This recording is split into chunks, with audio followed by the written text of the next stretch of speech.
Halo, apa kabar semuanya? Perkenalkan saya Irwan Novian Sinaga, SEMM, dosen tetap STI IPB Medan, Prodi Manajemen. Mata kuliah yang saya ampu selama mengajar sangat erat kaitannya dengan bidang pendidikan saya ataupun background saya, seperti manajemen sumber daya manusia, manajemen operasional, sistem informasi manajemen, manajemen strategi, dan lain sebagainya. Pada kesempatan kali ini, saya akan menjelaskan topik kompensasi pertemuan ke-14 manajemen sumber daya manusia lanjut pada video berikut ini. Oke, selamat malam semua. Gimana kabar kalian? Sehat. Oke, sebelum kita mulai, ada mau kalian tanyakan terkait perkuliahan kita sebelumnya?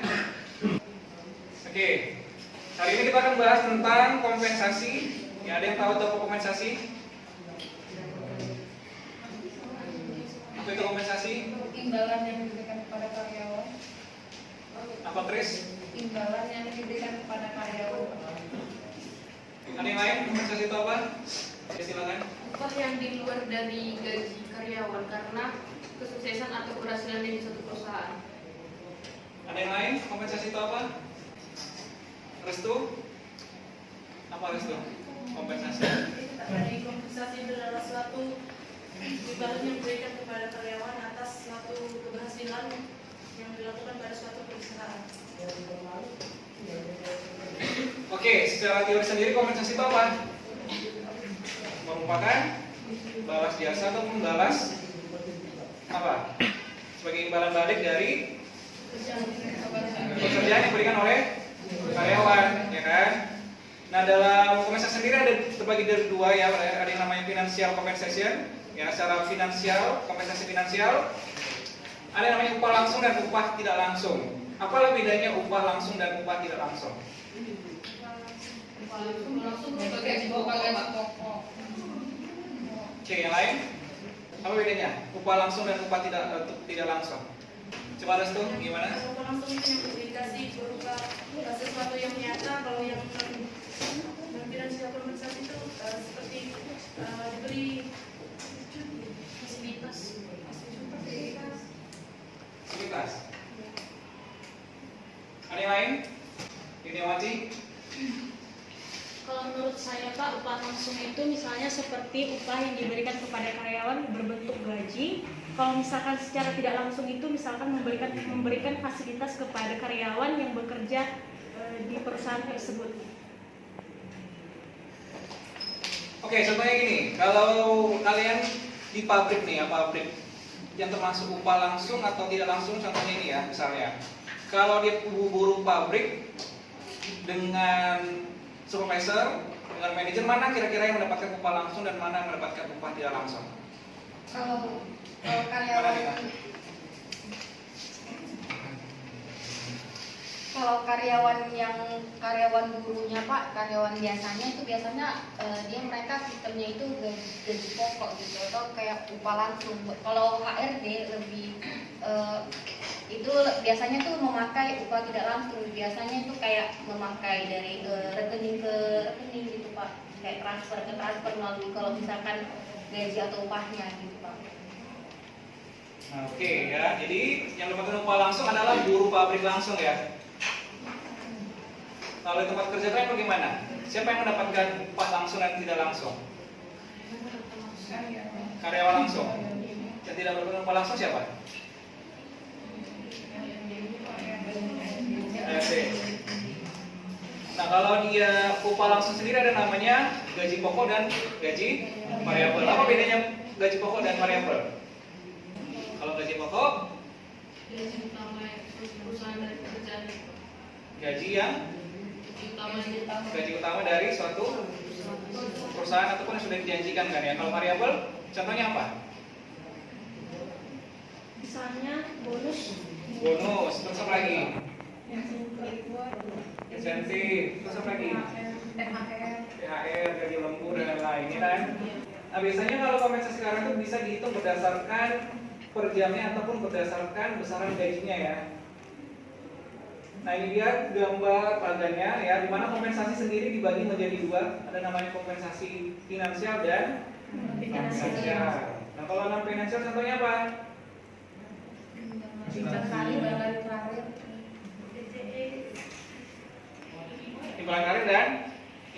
Kalau barang karet contohnya gimana? Tunjangan Pak. Tunjangan. Terus kalau dia sosial gimana? Fasilitas perusahaan. Jabatan. Kalau sosial berarti mereka menjamin bahwa kita aman dalam bekerja, ya kan? Artinya ada interaksi sosial yang baik, ya kan? Nah, kalau dalam kompensasi finansial pasti sudah bicara tentang finansial dan keuangan, kan? Nah, kalau dia secara langsung apa? Kompensasi langsung. Secara finansial, ada namanya gaji pokok, ya kan? Yang tadi kan? Penghasilan, kemudian apa lagi? Insentif, terus apa lagi? Bonus, terus apa lagi? Upah. Nah, kalau dia kompensasi tidak langsung, BPJS, asuransi kesehatan, apa restu? BPJS, asuransi kesehatan, program pensiun, Program pensiun, terus apa lagi? fasilitas kantor. Salah satu. Nah, dalam kompensasi tidak langsung ini sendiri banyak hal ya. Salah satunya pemberian pelatihan, ya kan? Apalagi? Atau memberikan tiket jalan-jalan atau masuk kompensasi tidak langsung kayak ini? Masuk. Kalau kalian dapat mencapai target, ya kan? Target penjualan, target pekerjaan, dan diberikan hadiah berupa perjalanan wisata atau memberikan voucher belanja, itu termasuk nggak ke dalam kompensasi tidak langsung? Masuk. Ya, jadi banyak hal ya dalam kompensasi ini ya. Nah, apa sih tujuan pemberian imbalan? Untuk menambah semangat karyawan. Untuk menambah semangat karyawan. Kemudian menambah apa lagi? Motivasi karyawan. Terus apa lagi?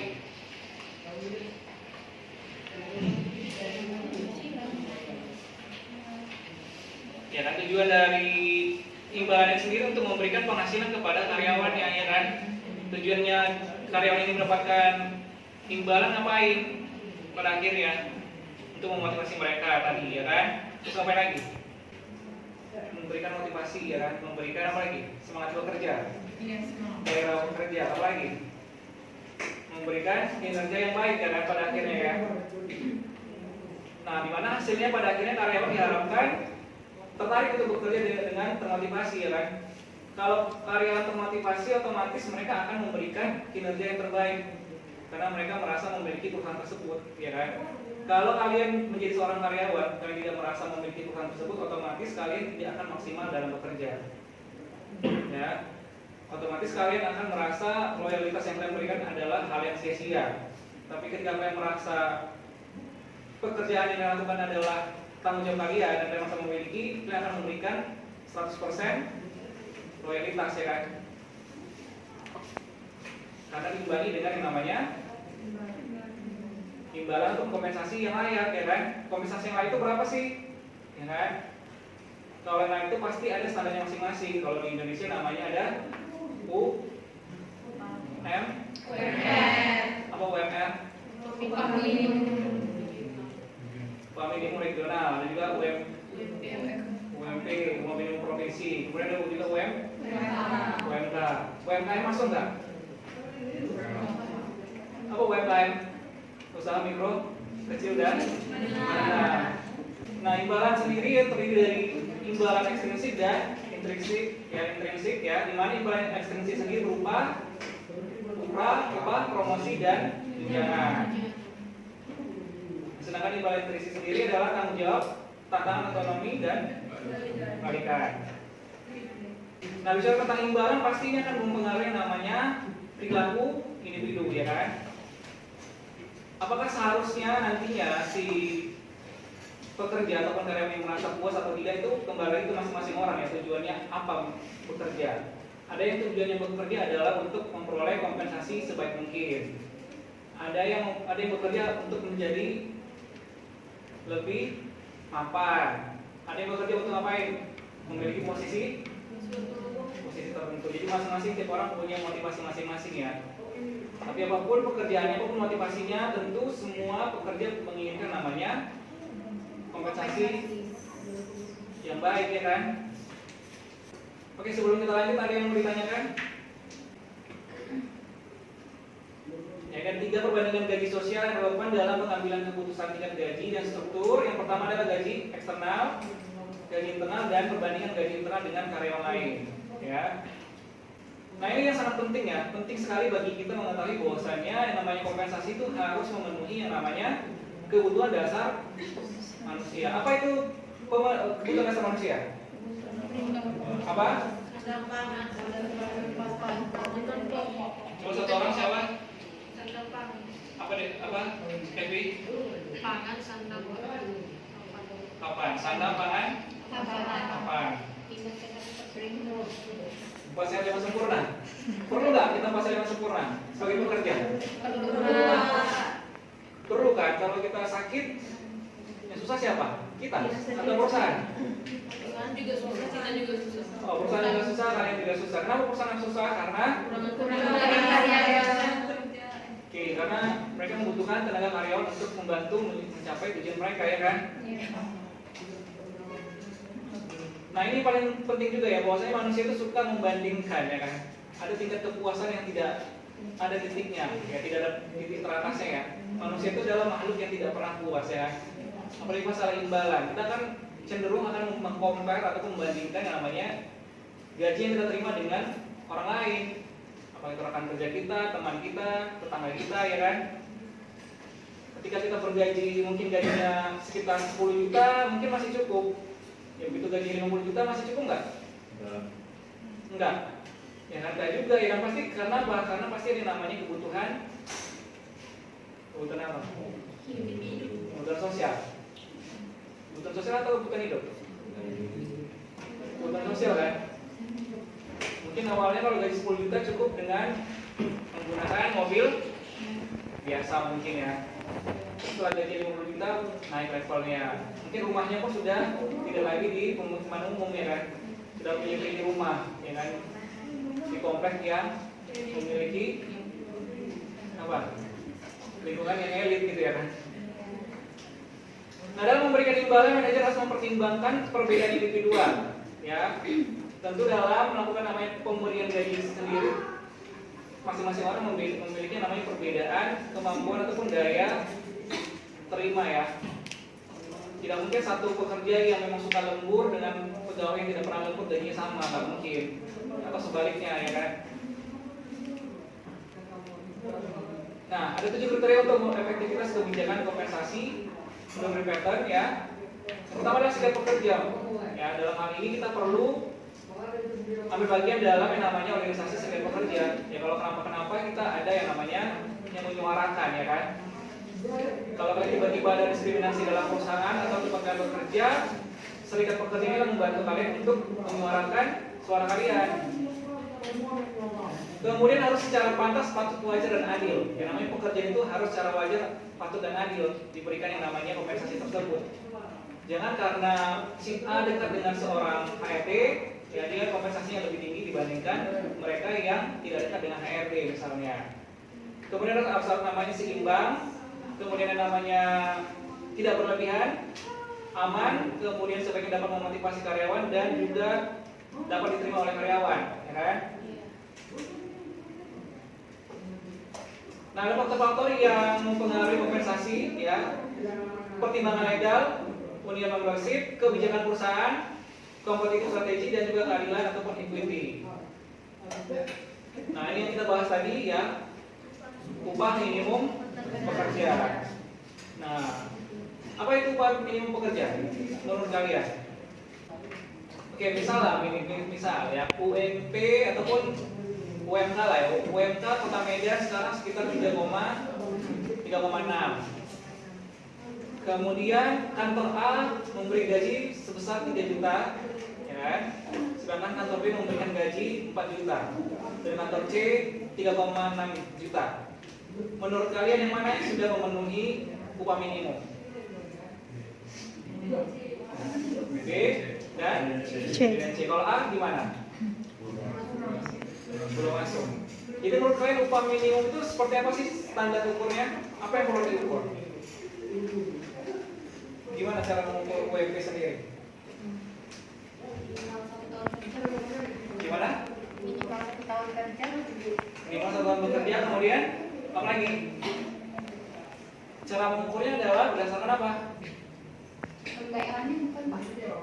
Sistem daerah. Oke, sistem daerah gimana nih? Berdasarkan kebutuhan Pokok daerah. kebutuhan hidup ya kan, kebutuhan pokok.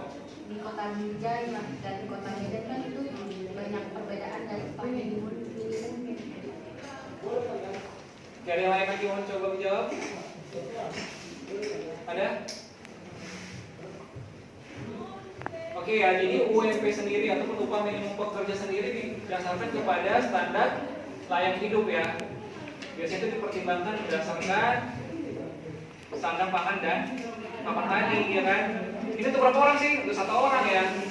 Upah minimum ini standarnya untuk satu orang ya, bukan untuk satu keluarga. Ya, jadi jangan salah paham ya. Jadi barangnya kalau UMP itu 3,6 UMK tadi Kota Medan, berarti sudah diperhitungkan berapa biaya hidup per harinya, ya kan, berapa kali makan sehari? 3 kali sehari. Ada yang 4 kali? Kemudian entertainnya lagi ya kan. Kalian perlu kan sekali-sekali refreshing? Atau biaya bensin? Atau kalau berkendaraan umum butuh apa namanya? Uang angkot. Ya kan? Kemudian kalau ongkos berapa kira-kira uang kos? 300, minimal 300. 1 juta. Kalau sehari kira-kira berapa lah? Kita anggap uang kos atau uang membayar uang ini sewa rumah. Saya 50.000 misalnya. 100.000. Warga berarti UMK-nya habis untuk bayar uang hotel dong. Berapa? 50.000. Pakai diskon apa? Pakai diskon. Diskon ada 50. 20. Kita anggap 50 ya. Berarti sebulan kira-kira 1,5 ya. Atau mungkin 1,5 udah bersih lah ya, air listrik dan lain-lain lah ya. Itu masih sebatas tempat tinggal saja ya kan. Belum lagi tuh makan 3 kali sehari.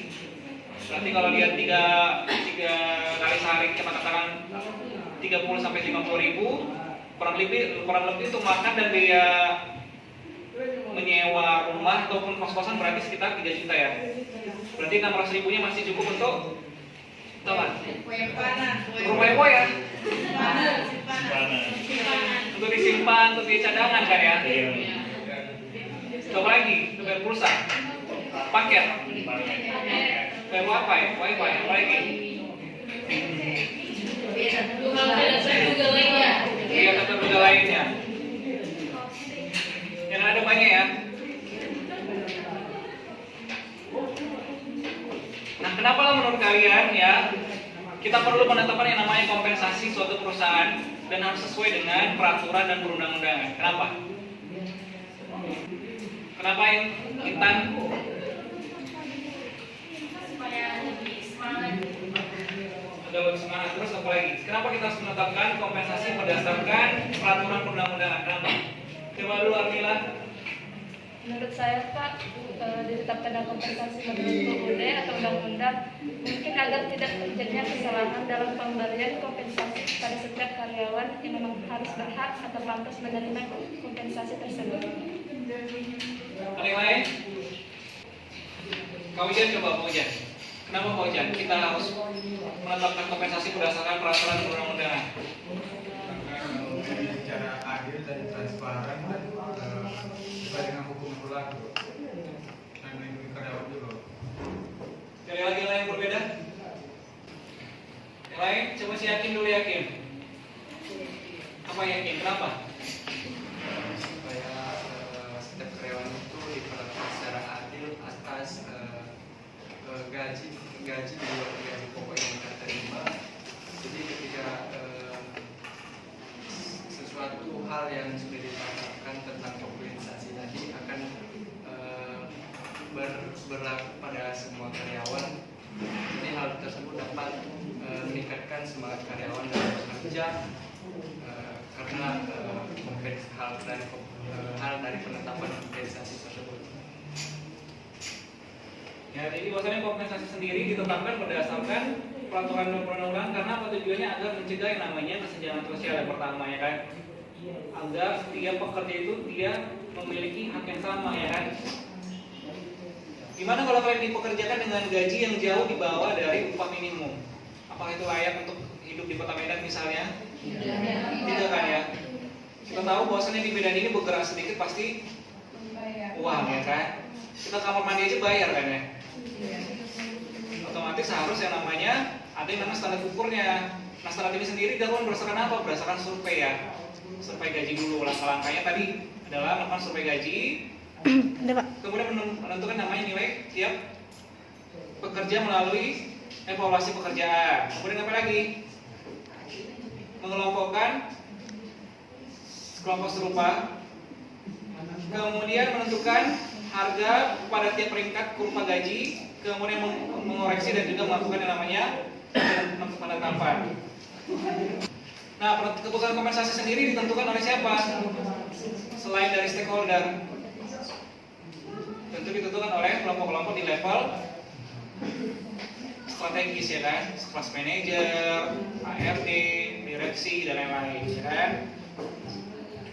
Nah, survei gaji sendiri ya ada yang namanya formal dan informal. Ya kalau formal pasti sudah secara teratur ya. Kalau informal berarti karena ada satu hal sehingga diberikan gaji yang di luar dari gaji formalnya. Nah, sumber gaji sendiri ada yang namanya dari pemerintah, ya seperti Depnaker, ya kan. Kemudian organisasi profesional dan perdagangan seperti asosiasi manajemen dan juga asosiasi manajemen sumber daya manusia. Kemudian ada survei yang dilakukan oleh organisasi lain, perusahaan konsultan, dan juga survei oleh jurnal, ya seperti Asia Week dan juga Asia 21. Oke, sebelum kita lanjut ada lagi mau ditanyakan? Oke, Pak Evi. Kalau kompensasi itu nggak berlaku bagi karyawan tergantung dari lamanya kita bekerja atau memang karena keberhasilan kita di suatu perusahaan tersebut? Ada batas dari lamanya kita bekerja atau tidak? Oke ya, kalau bicara tentang kompensasi tadi ada yang namanya gaji, bonus, dan lain-lain ya kan. Nah kalau kompensasi itu tergantung dari kebijakan perusahaannya. Tapi standarnya kompensasi itu diberikan kepada karyawan sebesar upah minimum ya. Kalau di Medan berarti UMK Medan. Nah kalau perusahaan sistemnya adalah ada memberikan peningkatan gaji setiap tahunnya atau berdasarkan lama bekerja itu tergantung perusahaannya lagi ya kan. Misalnya kalau dia 1 tahun pertama bakalan naik berapa persen, setelah beberapa tahun kemudian naik lagi berapa persen, atau naik jabatan, yang akan dikasih tambahan gaji itu tergantung kebijakan dari perusahaan dan berdasarkan dari perjanjian kita di awal ketika kita masuk bekerja ya. Namun yang namanya bonus dan lain-lain itu harus ya, seperti THR, ya kan bonus, apa lagi? Kompensasi lain, cuti kok masuk kompensasi ya cuti? Cuti masuk kan? Yang 12 kali hari cuti itu tergantung ya. Ada yang sampai 10 kali, ada yang 12 kali ya kan? Ada yang tidak ada. Ada yang tidak ada. Enggak ada gimana itu? Tempat kamu ada, Evi? Tempat kamu kerja ada? Cuti. Di rumah siapa yang nggak ada cuti?